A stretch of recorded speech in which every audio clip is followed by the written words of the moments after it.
Breaking news आई Israel और Hezbollah के बीच जारी तनाव से जुड़ी। हिजबुल्लाह ने लेबनान बॉर्डर के पास इजरायल की सेना की टुकड़ी पर जोरदार हमले का दावा किया है।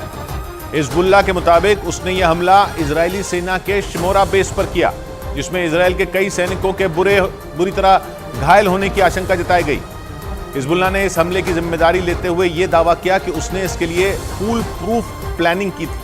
आशंका जताई गई कि इस हमले में इजरायल के कई सैनिक इतनी बुरी तरह जख्मी हुए हैं कि उनकी जान भी जा सकती है। जावेद हमारे साथ जुड़ रहे हैं लेबनान से। जावेद, क्या पता चल रहा है हिजबुल्लाह के इस हमले पर?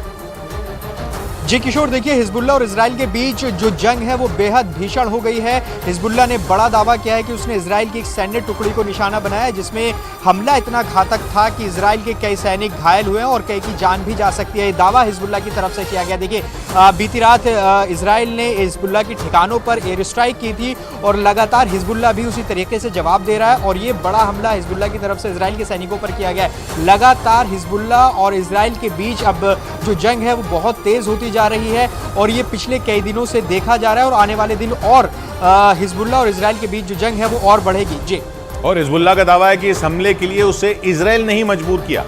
हिजबुल्लाह के मुताबिक इजरायल ने उसकी सीमा के अंदर धमाके किए, जिसमें लेबनान के कई लोगों की जान चली गई।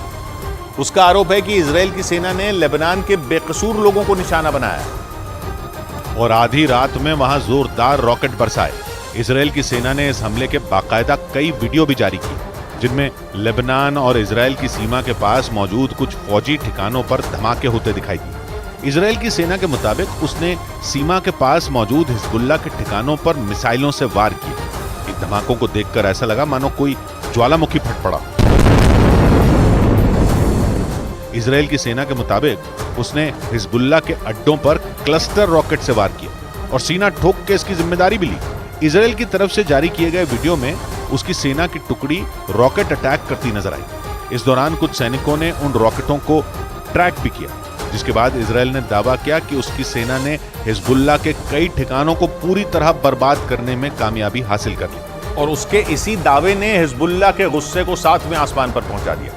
इस हमले के बाद हिजबुल्लाह के कमांडर इतनी बुरी तरह भड़क गए कि उन्होंने इजरायल को मिट्टी में मिलाने की धमकी दे दी और एक बार फिर यह दोहरा दिया कि अब इजरायल को हिजबुल्लाह के प्रकोप से कोई नहीं बचा पाएगा, क्योंकि हिजबुल्लाह का मानना है कि इजरायल ने उसके ठिकानों पर जो हमला किया वो उसके लिए ताबूत में आखिरी कील साबित होगा। मतलब हिजबुल्लाह ने एक बार फिर इजरायल को सीधी चुनौती दे दी। हिजबुल्लाह ने साफ साफ शब्दों में यह ऐलान कर दिया कि वो अपने ठिकानों पर हुए हमलों का बदला जरूर लेगा और उसने ये चेतावनी दी कि उसका ये हमला लेबनान में हुई तबाही से 2 गुना घातक होगा। मतलब वो इजरायल पर इतना भीषण वार करेगा कि नेतन्याहू की नींद हराम हो जाएगी। इस दौरान हिजबुल्लाह ने इजरायल को धमकाते हुए ये भी कहा कि इजरायल उसके लड़ाकों की असली ताकत से वाकिफ नहीं है। मतलब उसने साफ कर दिया कि लेबनान बॉर्डर पर तनाव अब कम नहीं होने वाला, क्योंकि हिजबुल्लाह की चेतावनी के मुताबिक वो अब इजरायल पर अब तक के सबसे बड़े हमले का मन बना चुका है। लेकिन इस बीच इजरायल ने साफ कर दिया कि वो लेबनान बॉर्डर पर जंग के लिए तैयार बैठे चरमपंथी संगठन हिजबुल्लाह से लड़ाई नहीं लड़ना चाहता। इजरायल के रक्षा मंत्री ने ऐलान कर दिया कि हिजबुल्लाह से टकराने का उनका कोई प्लान नहीं है। मतलब इजरायल का पूरा फोकस सिर्फ और सिर्फ हमास से जंग लड़ने पर है। इजरायल के रक्षा मंत्री योआव गैलांट ने साफ कर दिया कि इजरायल की सेना हिजबुल्लाह से जंग नहीं लड़ना चाहती, क्योंकि जब से इजरायल ने गाजा पर हमले किए तभी से लेबनान से लगने वाली उसकी सीमा के पास हिजबुल्लाह के लड़ाके भी सक्रिय हो गए, जिन्होंने पिछले कई दिनों में इजरायल की सेना के कई चेक पॉइंट और ठिकानों को निशाना बनाया। जिसके बाद यह आशंका जताई जाने लगी थी कि इजरायल पर लेबनान के रास्ते भी बड़ा हमला हो सकता है। माना जा रहा है कि जंग के इसी नए मोर्चे से बचने के लिए इजरायल के रक्षा मंत्री ने साफ कर दिया कि इजरायल हिजबुल्लाह से किसी तरह का कोई टकराव नहीं चाहता।